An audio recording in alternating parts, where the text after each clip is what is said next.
number coming.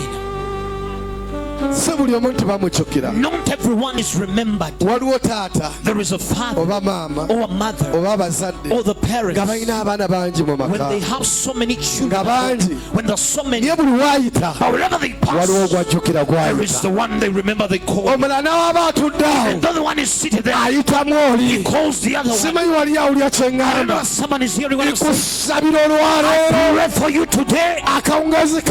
In this evening, if the angels are coming, let them remember you. Let them call you. Let them pass at your place. Tonight,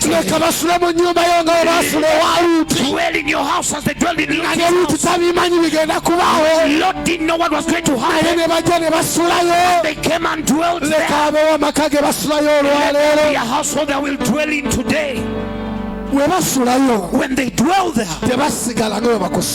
you don't remain the way they found.